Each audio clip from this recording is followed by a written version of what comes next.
জান্নাত এমন একটি নাম যা শুনলেই আমাদের হৃদয়ে এক শীতল শান্তির ঢেউ লাগে। আমরা সবাই সেই চিরস্থায়ী সুখের ঠিকানা চাই, কিন্তু কখনো কি ভেবে দেখেছেন আপনার জন্য জান্নাতের দরজাগুলো কতটা সহজ করে দেয়া হয়েছে? আপনার জন্য, হ্যাঁ, আপনার জন্যই জান্নাতে প্রবেশের পথটা পুরুষদের চেয়েও যেন আরও বেশি প্রশস্ত, আরও বেশি সহজ। আজ আমরা এমন 4টি সহজ কাজের কথা জানব যা আমাদের প্রিয় নবী মুহাম্মদ সাল্লাল্লাহু আলাইহি ওয়াসাল্লাম আমাদের শিখিয়ে গেছেন। এই 4টি কাজ যদি কোনো নারী নিষ্ঠার সাথে পালন করেন, তবে ইনশাআল্লাহ জান্নাতের 8টি দরজার মধ্য দিয়ে তিনি যে কোনো দরজা দিয়ে প্রবেশ করতে পারবেন।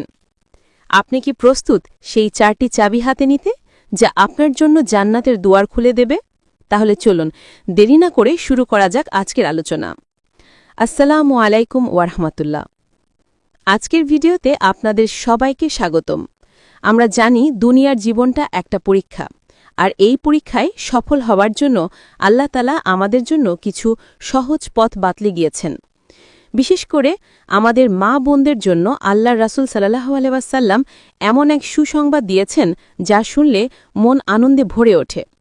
সহিহ হাদিসে এসেছে, আমাদের প্রিয় নবী সাল্লাল্লাহু আলাইহি ওয়াসাল্লাম বলেছেন, যখন কোনো নারী তার 5 ওয়াক্ত সালাত আদায় করে, রমজানের রোজা রাখে, তার লজ্জাস্থানের হেফাজত করে এবং তার স্বামীর আনুগত্য করে, তখন তাকে বলা হবে, জান্নাতের যে দরজা দিয়ে ইচ্ছা তুমি প্রবেশ করো। মুসনাইদে আহমদ, সহি ইবনে হিব্বানে উল্লেখ আছে। দেখুন, সুবহানাল্লাহ, মাত্র 4টি কাজ। এই 4টি কাজ আমাদের দৈনন্দিন জীবনের অংশ। এই কাজগুলো কঠিন নয়, কিন্তু এর প্রতিদান হল চিরস্থায়ী জান্নাত। এই হাদিসটি আমাদের জন্য আল্লাহর পক্ষ থেকে এক বিশাল উপহার। আজ আমরা এই 4টি কাজকে গভীরভাবে বুঝব এবং দেখব কিভাবে আমরা এগুলোকে আরও সুন্দরভাবে পালন করতে পারি। জান্নাতের প্রথম চাবিটি হল 5 ওয়াক্ত সালাত। সালাত হল ঈমানের পর আমাদের সবচেয়ে গুরুত্বপূর্ণ ইবাদত। এটা আল্লাহর সাথে আমাদের সরাসরি যোগাযোগের মাধ্যম। অনেকে মনে করেন সালাত শুধু একটি রুটিন, কিন্তু না, সালাত হল আমাদের আত্মার খাদ্য, আমাদের মনের শান্তি। একজন নারী যখন ঘরের কাজ, সন্তান লালন পালন বা বাইরের ব্যস্ততার মাঝেও ঠিক সময়ে অজু করে আল্লাহর সামনে দাঁড়ান, তখন আল্লাহ তার দিকে বিশেষ রহমতে দৃষ্টি দেন। সালাতকে বোঝা চাপ মনে করবেন না। ভাবুন, আল্লাহ আপনাকে দিনে 5 বার তাঁর দরবারে আমন্ত্রণ জানাচ্ছেন। আপনি কি আপনার প্রিয়জনের আমন্ত্রণ প্রত্যাখ্যান করবেন? কখনোই না। তাই আসুন আমরা আমাদের সালাতকে আরও মনোযোগ দিয়ে খুজুর সাথে আদায় করি। সালাতের সময় যেন দুনিয়ার কোনো চিন্তা আমাদের মনকে দখল করতে না পারে। সালাত যেন আমাদের জীবনের সবচেয়ে প্রিয় কাজ হয়ে ওঠে। দ্বিতীয় কাজটি হল রমজান মাসের রোজা রাখা। এটি বছরে মাত্র একবার আসে, কিন্তু এর ফজিলত অপরিসীম। রোজা শুধু না খেয়ে থাকার নাম নয়, রোজা হল আমাদের আত্মাকে পরিশুদ্ধ করার এক বিশেষ প্রশিক্ষণ। রমজানে আমরা নিজেদেরকে খারাপ কথা, খারাপ কাজ এবং অপ্রয়োজনীয় বিষয় থেকে দূরে রাখি। একজন নারী যখন রোজা রাখেন, তখন তিনি ধৈর্য, সহনশীলতা এবং আত্মনিয়ন্ত্রণের এক কঠিন পরীক্ষায় উত্তীর্ণ হন। এই সময় তার ইবাদতের প্রতিদান বহুগুণে বাড়িয়ে দেয়া হয়। আল্লাহ আমাদের জন্য কত সহজ করে দিয়েছেন।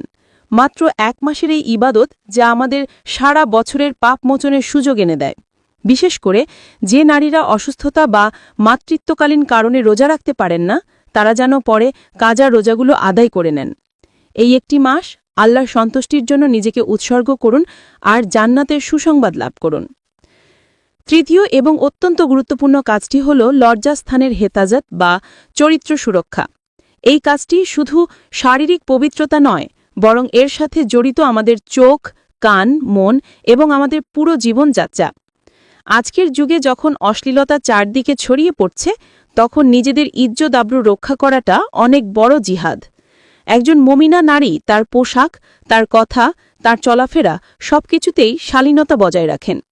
তিনি জানেন তার সৌন্দর্য শুধু তার স্বামীর জন্য, আর তার পবিত্রতা আল্লাহর কাছে তার মর্যাদাকে বাড়িয়ে দেয়। বোন, মনে রাখবেন, আপনার হায়া বা লজ্জা আপনার ঈমানের অংশ। যখন আপনি নিজেকে অপ্রয়োজনীয় দৃষ্টি থেকে রক্ষা করেন, তখন আপনি শুধু নিজেকেই নয়, আপনার পরিবার এবং সমাজকেও রক্ষা করেন। সোশ্যাল মিডিয়ার এই যুগে নিজেদের ছবি বা ব্যক্তিগত জীবনকে অপ্রয়োজনীয়ভাবে প্রকাশ করা থেকে বিরত থাকুন। আল্লাহর সন্তুষ্টির জন্য এই ত্যাগ স্বীকার করুন। এই পবিত্রতাই আপনাকে জান্নাতের দিকে এগিয়ে নিয়ে যাবে। চতুর্থ কাজটি হল স্বামীর আনুগত্য করা। এই বিষয়টি নিয়ে সমাজে অনেক ভুল ধারণা আছে। ইসলামে স্বামীর আনুগত্য মানে দাসত্ব নয়, বরং এটি হলো একটি সুখী ও শান্তিময় পরিবার গঠনের ভিত্তি। স্বামীর আনুগত্য মানে হল আল্লাহর নাফরমানি হয় এমন কোনো কাজ ছাড়া অন্য সব বৈধ কাজে স্বামীর আদেশ মেনে চলা। রাসূল সাল্লাল্লাহু আলাইহি ওয়াসাল্লাম বলেছেন, স্বামী যখন স্ত্রীর প্রতি সন্তুষ্ট থাকেন তখন আল্লাহ সেই স্ত্রীর প্রতি সন্তুষ্ট থাকেন। একটি পরিবার হল সমাজের ক্ষুদ্রতম একক। একজন নারী যখন তার স্বামীর প্রতি শ্রদ্ধাশীল হন এবং তার ঘরকে শান্তির নীড় হিসেবে গড়ে তোলেন, তখন তিনি শুধু তার স্বামীরই নয়, বরং পুরো পরিবারের জন্য জান্নাতের পরিবেশ তৈরি করেন। আপনার সামান্য ত্যাগ, আপনার সুন্দর ব্যবহার, আপনার ধৈর্য, এগুলোই আপনার জন্য জান্নাতের দরজা খুলে দিতে পারে। তবে মনে রাখবেন, আল্লাহর হুকুমের বিরুদ্ধে কোনো আনুগত্য নেই। যদি স্বামী কোনো গুনাহের কাজ করতে বলেন, তাহলে তা মানা যাবে না।